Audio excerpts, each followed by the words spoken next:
ഈ നാട്ടുകാർ ഇന്നേ വരെ കാണാത്തൊരു സാധനം. വാ കാണിച്ചു തരാം. ബാങ്ക് റോബറി അങ്ങനത്തെ ഒരു റിലേറ്റഡ് ആണ്. അതാ നിന്റെ വിഷമം? അല്ല പിന്നെ നിങ്ങളുടെ ലൈഫിൽ അങ്ങനെ എന്തെങ്കിലും ബാങ്ക് റിലേറ്റഡ് മൊമെന്റ്സ് എന്തെങ്കിലും ഉണ്ടായിട്ടുണ്ടോ? ബാങ്ക് മോഷ്ടിച്ചിട്ടുണ്ടോ?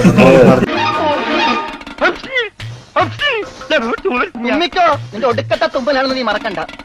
ഒരു കുറവില്ലല്ലോ നിന്റെ വിവരക്കേട്. ചേട്ടാ അങ്ങനെ അറിയില്ലേ? സോറി, അറിഞ്ഞോണ്ടല്ല, മനഃപൂർവ്വല്ലേ. മണ്ടത്തരം കുറച്ച് കുറഞ്ഞിട്ടുണ്ട്.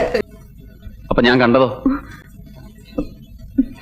ചോദിച്ച കേട്ടില്ലേ? ഞാൻ കണ്ടത് പിന്നെ എന്തായിരുന്നു? അത് ഒന്നും ഉണ്ടായിട്ടില്ല. ഉണ്ട്. നിങ്ങളുടെ ജീവിതത്തിൽ അങ്ങനെ എന്തെങ്കിലും ബാങ്ക് റോബറി എന്തെങ്കിലും ഉണ്ടായിട്ടുണ്ടോ?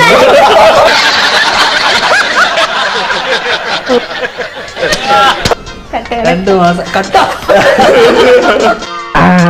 ഇലയ്ക്ക് മുഴുവൻ കേടില്ലാതെ ഒരു അഡ്ജസ്റ്റ്മെന്റ്. നീ തന്നെ കട്ട് ചെയ്താ? അല്ല, ഞാൻ പറഞ്ഞ ഒരു കട്ട് ചെയ്തോളാം. അതൊന്നും മോഹിച്ച് ഈ പണിക്ക് നിൽക്കേണ്ട, പറഞ്ഞേക്കാം. അങ്ങനെയാണെങ്കിൽ ഒരു ചോദ്യം ചോദിക്കാം. ബാങ്ക് ബാലൻസ് എത്രയാ?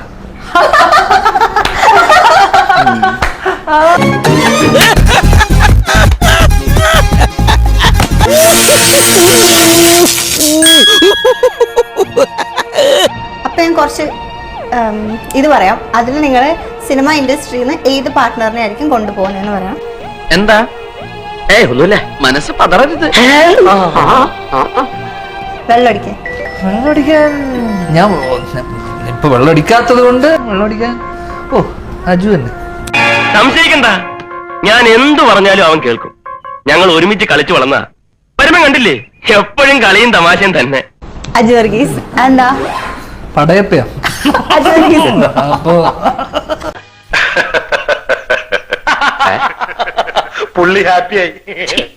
ബേസിൽ ചേട്ടന്റെ കാര്യം പറഞ്ഞപ്പോ ഫസ്റ്റ് വർഷങ്ങൾക്ക് ശേഷം ഇറങ്ങുന്ന സമയത്ത് ബേസിൽ ചേട്ടനെ ധ്യാൻ ചേട്ടനോ നേരിൽ കയറ്റിയായിരുന്നു. ഞാൻ ഓർക്കുന്നു, വല്ലാതെ ഓർക്കുന്നു. അതിനുശേഷം തിരിച്ച് എയറിൽ കയറ്റിന്നൊക്കെ ഒരു വീഡിയോ വന്നായിരുന്നു. ഈ ആഴ്ചക്കാഴ്ച ഏറെ കയറുന്ന നീ ഇത് ചോദിക്കുന്ന എനിക്ക് മനസ്സിലാവത്തില്ല. കിട്ടിയ മുതലും പലിശ ചേർത്ത് കിട്ടി. ആരും കണ്ടില്ല. വാ. തൽക്കാലം ഇത്രയും മതി. വരട്ടെ.